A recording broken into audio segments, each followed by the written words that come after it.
Nessa aula eu falarei sobre elementos textuais.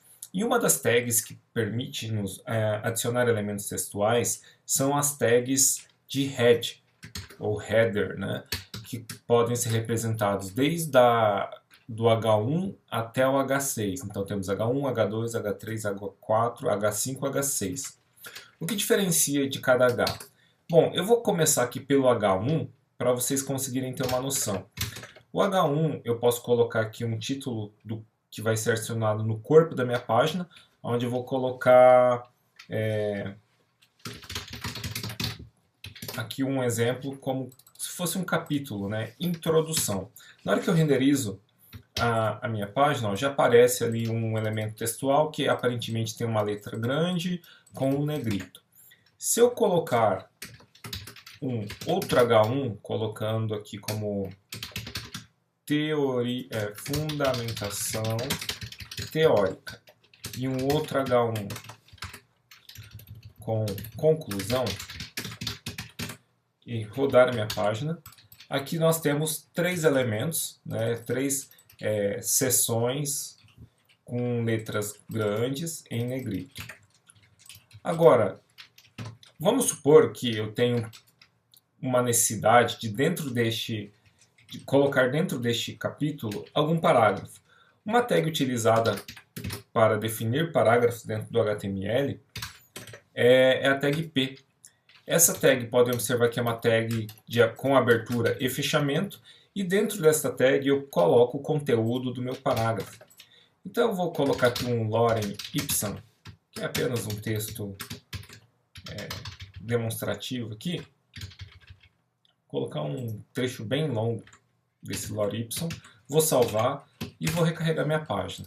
Observem que o parágrafo já tem, por padrão, uma formatação, né, de texto comum.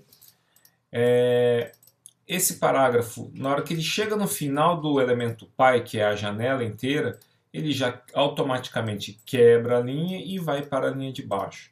Tanto que se nós pegarmos o navegador e diminuirmos a largura da janela, ele vai se ajustando ali de acordo com o elemento py, que é a janela em si por enquanto.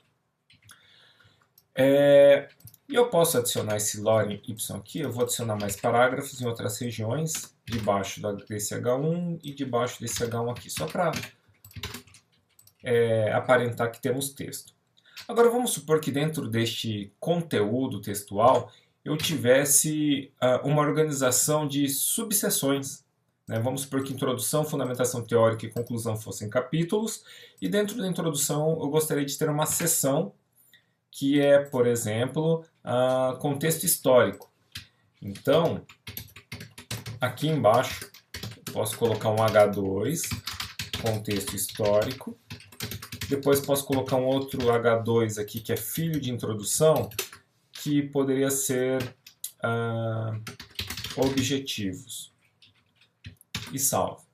Aqui dentro de cada um deles eu posso colocar um lorem ipsum também. Salvo o documento e recarrego. Notem que o H1 então seria o capítulo principal, né?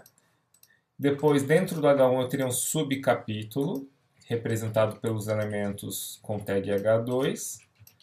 E na hora que o meu documento HTML encontra um novo H1, né, já volta a ficar com um tamanho maior, tem um escopo maior, a tag H1. Então, essas tags aqui, elas servem para você conseguir estruturar hierarquicamente o seu conteúdo que é mostrado numa página web. E essa hierarquia pode atingir utilizando as tags H de 1 até uma profundidade de sexto nível. Então você pode ter um H1, dentro de H1 vários H2, dentro de H2 alguns H3, dentro de H3 você pode ter H4, tudo vai depender da hierarquia estrutural do seu documento. Tá?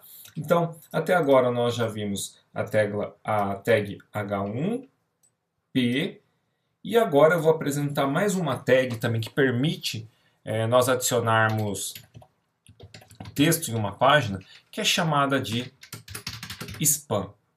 Span é uma tag que ela permite você colocar o texto dentro de uma outra tag de texto. Por exemplo, vamos supor que eu tenha todo esse parágrafo lore y e, eventualmente, eu queira colocar um texto aqui no meio, né?